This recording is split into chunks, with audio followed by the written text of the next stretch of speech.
Hello friends, मैं doctor Swati आपका बहुत बहुत स्वागत करती हूँ मेरे होम्योपैथिक चैनल पर। आशा करती हूँ आप अच्छे होंगे, स्वस्थ होंगे। आज हम बात करेंगे साइटिका के बारे में और इसको कैसे होम्योपैथी से ट्रीट किया जा सकता है। तो चलिए शुरू करते हैं। पहले हम जानते हैं कि साइटिका नर्व कहाँ से ओरिजिनेट होती है।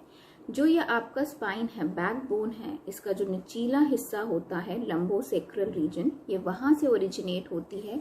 वहां से इसकी ब्रांचेस निकलती हैं और ये जाके मिल जाती है बटक्स में और एक ह्यूज मोटी सी नर्व बनाती है जो कि बटक से लेकर थाइस से लेकर लोअर लेग और फुट तक जाती है। ये इसका ओरिजिनेट कहाँ से होती है? ये लंबोसेक्रल जॉइंट से। इसके अंदर L4, L5, S1, S2, S3 का इन्वॉल्वमेंट होता है। फिर ये जब वहां से ज्वाइन होकर थाइस में फिर से ये ब्रांचेस में डिवाइड हो जाती है हमारे लोअर लेग में और फुट में और अपने अपने फंक्शंस परफॉर्म करती है। जब इसका किसी वजह से इरिटेशन, कंप्रेशन इसको हो जाता है, इसमें हो जाता है, तब हमें साइटिका पेन, मतलब इस नर्व में हमें पेन होने लगता है, जिसको हम साइटिका कहते हैं। अब एक और चीज मैं आपको बता दूं, साइटिका जो है कोई डायग्नोसिस नहीं है, मतलब वो कोई मेडिकल कंडीशन नहीं है। ये एक सिम्टम है कुछ मेडिकल कंडीशंस का। मतलब ये आपको कुछ ऐसी मेडिकल कंडीशंस होती हैं जिसके अंदर आपको साइटिका का पेन दिख सकता है। तो ये एक डायग्नोसिस नहीं है, ये एक सिम्टम है। अब इसका पेन कैसा होता है?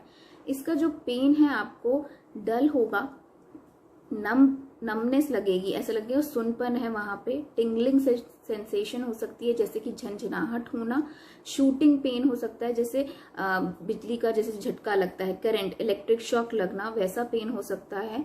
इसमें आपको चलने में थोड़ा आराम मिलता है, लेकिन जब आप बैठ जाते हैं एक जगह तो आपका पेन जो है एग्रीवेट हो जाता है। खड़े होने से भी ये पेन बहुत एग्रीवेट हो जाता है, बढ़ जाता है। कईयों को जब वो लेट जाते हैं सीधे पोजीशन में, तब उनको बहुत आराम मिलता है। और आजकल जैसे हम बेडिंग यूज करते हैं जो बहुत ज्यादा सॉफ्ट होती है, इसकी वजह से भी आपको साइटिका की प्रॉब्लम हो सकती है क्योंकि इसमें पोस्चर आपका सही नहीं होता है। फिर इसके अंदर आपको पेन जो है रेडिएट करता है, ऐसा लगता है कि नर्व्स ना खिंच रही हैं, खिंचाव सा हो रहा है। और आप ज्यादातर देखेंगे कि ये वन साइडेड, वैसे तो नर्व्स दोनों साइड प्रेजेंट होती हैं साइटिका की, लेकिन ये आपको वन साइडेड प्रॉब्लम दिखेगी, लेफ्ट या फिर राइट साइड में। लेकिन बहुत रेयर केसेस में आपको दोनों साइड ये प्रॉब्लम हो सकती है। वैसे ये वन साइडेड होती है, या तो लेफ्ट साइड होगा आपको या फिर राइट साइड होगा। कई बार आपको ऐसा लगेगा कि उस तरफ आपको जलन, बर्निंग सेंसेशन हो रही है, जलन जैसा लग रहा है, और बहुत ज्यादा वीकनेस लग सकती है आपको लिम्स में। जिस पैर में आपको अगर लेफ्ट साइड, राइट साइड जहां पे भी प्रॉब्लम है, वहां पे आपको लिम्स में बहुत ज्यादा वीकनेस लग सकती है और आपको चलने में भी प्रॉब्लम हो सकती है। और कई बार सिवियर केसेस में पेन जो है कांस्टेंट बना ही रहता है और बहुत ज्यादा सिवियर होता है। अब ये हम इसकी कंडीशंस जान लेते हैं, ये किस किस कंडीशन में हमें साइटिका नर्व का पेन हो सकता है। डायग्नोसिस में आपको हेल्प करेगा।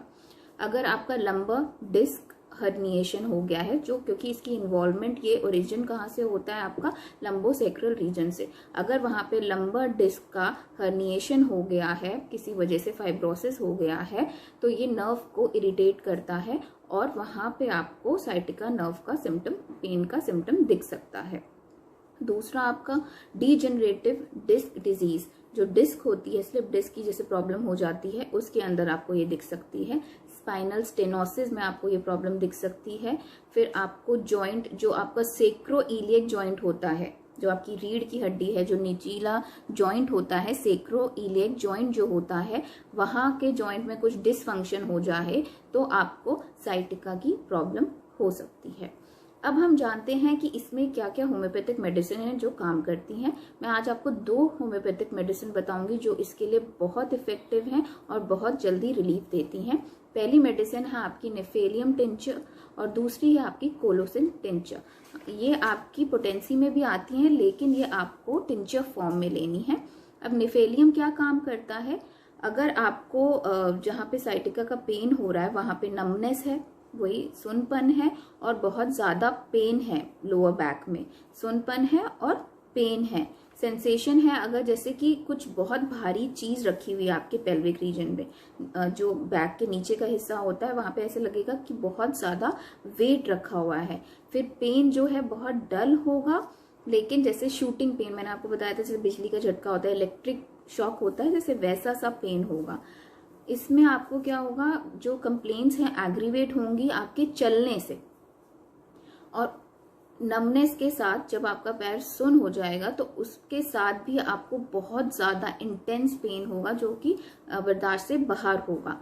फिर आपको अगर क्रैम्प्स पड़ते हैं, क्रैम्प्स मतलब जैसे नस पे चढ़ जाना जिसको हम कहते हैं, क्रैम्प्स पड़ते हैं काफ मसल्स पे या फिर फीट में सोते टाइम, जब आप बेड पे जाते हैं रात में, सारी कंप्लेंट जो है रात में एग्रीवेट होती हैं, तो नेफेलियम टिंचर इस पे बहुत अच्छा काम करता है। साइटिका नर्व के जो भी कंप्लेंट्स हैं उस पर ये बहुत इफेक्टिव है।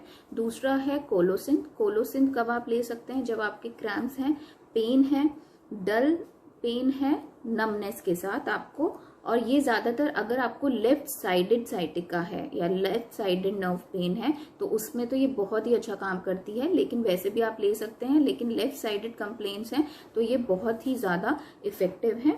इसके अंदर आपका रेडिएटिंग पेन होता है, मतलब एक साइड से दूसरी साइड पेन शिफ्ट होता है, रेडिएटिंग पेन होता है, जो कि सारी कंप्लेंट्स हैं नाइट में बढ़ जाती हैं, और अगर प्रेशर से आपको जैसे पेन है तो आप दबाएंगे तो प्रेशर से आराम मिलेगा।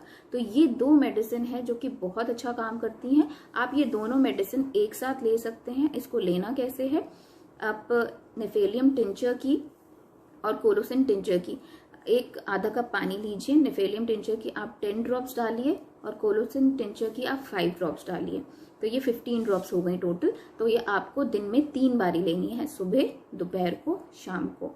तो ये आप या तो खाने से आधा घंटा पहले लें या आधा घंटा बाद में लें। तो अगर आप साइटिका की प्रॉब्लम से जूझ रहे हैं तो आप ये मेडिसिन ज़रूर लेके देखें, इसमें आपको सिम्टम्स में ज़रूर रिलीफ मिलेगा। ये बहुत ही इफेक्टिव मेडिसिन है साइटिका नर्व पेन के लिए। आशा करती हूँ आपको ये वीडियो पसंद आई हो। मेरे साथ जुड़े रहने के लिए धन्यवाद।